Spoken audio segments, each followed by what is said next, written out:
بسم اللہ الرحمن الرحیم۔ السلام علیکم ورحمۃ اللہ وبرکاتہ۔ دوستو، جیسا کہ آپ کو معلوم ہے کہ ماہ شعبان کا بابرکت آغاز ہو چکا ہے۔ آج ہم نیا چاند دیکھنے کی مسنون دعا اور شعبان کے مہینے میں پڑھی جانے والی مسنون دعا کے بارے میں پڑھیں گے۔ حضرت طلحہ بن عبید اللہ رضی اللہ تعالی عنہ سے روایت ہے کہ رسول اکرم صلی اللہ علیہ وآلہ وسلم جب نیا چاند دیکھتے تو یہ دعا پڑھتے: اللہم احلہ علینا بالیمن والایمان والسلامۃ والاسلام ربی وربک اللہ۔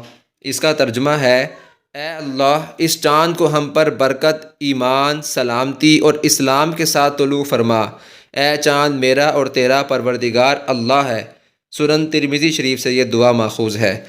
اسی طرح شعبان کے مہینے میں اس مسنون دعا کا بھی اہتمام کرنا چاہیے۔ رجب اور شعبان کے مہینے میں اس دعا کا اہتمام کرنا چاہیے۔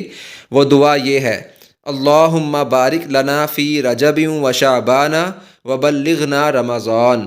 اس کا ترجمہ ہے: اے اللہ، ہمارے لیے رجب اور شعبان کے مہینوں میں برکت عطا فرما اور ہمیں رمضان کا مہینہ نصیب فرما۔ مسند احمد شریف سے یہ دعا ماخوذ ہے۔ اللہ تعالیٰ خیر و عافیت کے ساتھ رمضان المبارک کا بابرکت مہینہ ہم سب کی زندگیوں میں خیر و عافیت کے ساتھ بار بار لائے، اور اللہ ہمیں رمضان کے روزے رکھنے کی، اس کی قدر کرنے کی، اس میں عبادات کرنے کی اللہ ہمیں توفیق نصیب فرمائے۔ آپ نے اس دعا کا کثرت سے اہتمام کرنا ہے اور تمام لوگوں تک اس دعا کو پہنچانا ہے۔ اللہ تعالیٰ ہم سب کی دعاؤں کو قبول فرمائے اور اللہ تعالیٰ عمل کرنے کی توفیق نصیب فرمائے۔ جزاکم اللہ خیرا۔